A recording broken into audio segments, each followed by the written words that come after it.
I do know that when I was serving on a House Armed Services Committee, a popular question that we would ask the Joint Chiefs of Staff and others is, what keeps you up at night regarding the safety of the United States of America? My oath is to protect the Constitution and Americans from all enemies, both foreign and domestic. And so both forms of terrorism are of extraordinary concern to me. We have a growing fear of domestic violent extremism and domestic terrorism. And both of those keep me up at night. That was Attorney General Merrick Garland today in front of the House Appropriations Committee as he asked Congress, asking them for more money to combat extremism within the United States. In his first Capitol Hill testimony as Attorney General, Garland presented the Justice Department's budget, which requests $85 million more for domestic terrorism investigations. The request shows that Garland is making good on his promise from his confirmation hearings earlier this year, where he said that his first priority as Attorney General would be an investigation into the Capitol riot on January 6th. And Garland isn't the only one looking into what happened on that fateful day. Congress is also debating how to investigate. That's creating some large fissures in the already broken GOP. After breaking with fellow Republicans and calling for a narrow investigation into the January 6th insurrection only, Congresswoman Liz Cheney now finds herself at odds again with Minority Leader Kevin McCarthy and the rest of her party, leaving her leadership position as conference chair very much endangered today. Joining our conversation is Sam Stein, Politico's White House editor and an MSNBC contributor, and my colleague, NBC News Capitol Hill correspondent, Leanne Caldwell. We got at this a little bit, but one of the undercurrents to this real public rupture between Kevin McCarthy and Liz Cheney that burst out in the form of a hot mic moment in this Fox and Friends interview is her disagreement on throwing in any groups that weren't involved and aren't under scrutiny for the January 6th insurrection. And I wonder, Leanne, how that is sort of playing out in the halls up there of Congress. Well, Nicole, Liz Cheney is siding with Speaker Pelosi on that issue, on how a commission looking into January 6th should look. She wants a more limited scope, one that looks at January 6th.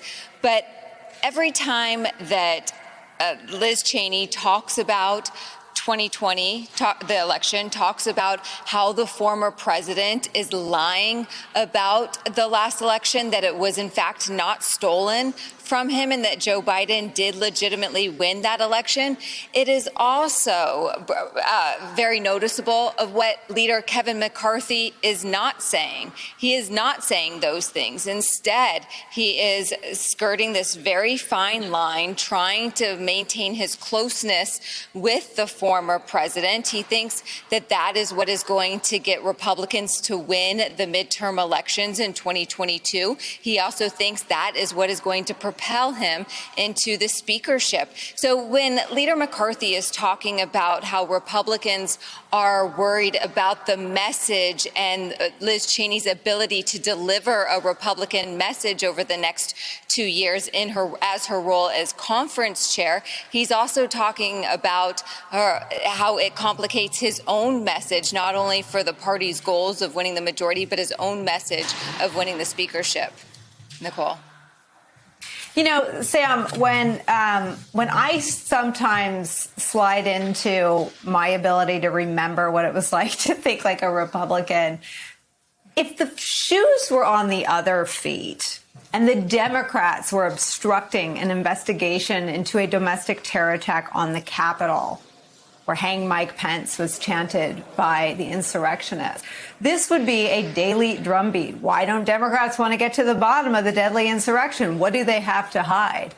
What are the contours of the fight? Do Democrats see this as a salient issue, or are they just at a loss about why the Republicans don't want to narrowly probe an attack that had all of them hiding and locked away in their own offices?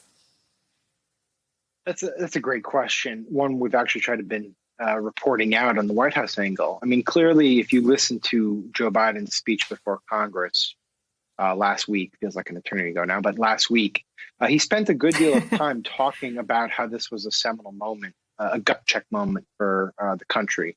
He framed it as a divergence of path between autocracy and democracy. And part of that is understanding your past. I mean, I keep thinking back, this is not an apples to apples comparison, but I keep thinking back to the debate that Barack Obama faced about whether or not to investigate the use of torture during the Bush administration. Barack Obama's preferred position was we cannot look backwards, we must look forwards. And so he resisted these types of commissions until ultimately they did, in fact, launch one.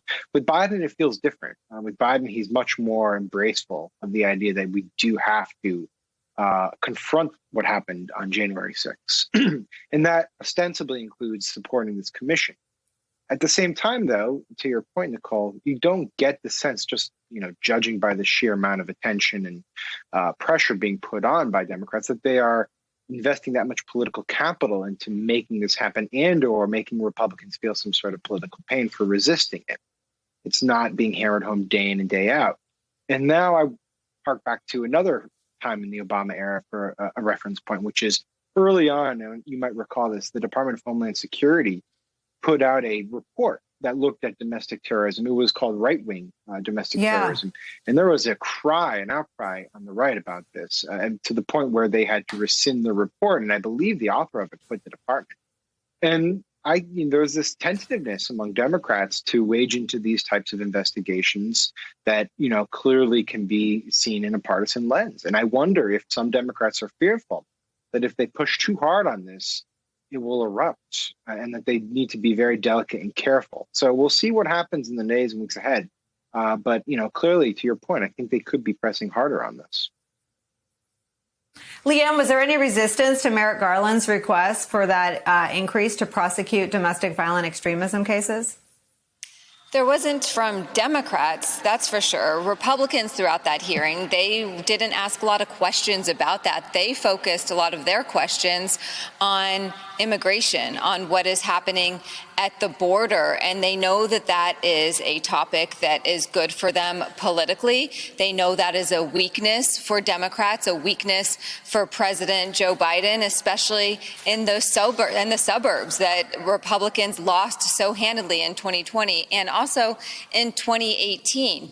And so Republicans are not wanting to talk about domestic terrorism. They're not wanting to talk about what happened on January 6th because it's not good for them politically, and it reminds voters of their role and that the former president's position leading into all of this. Nicole.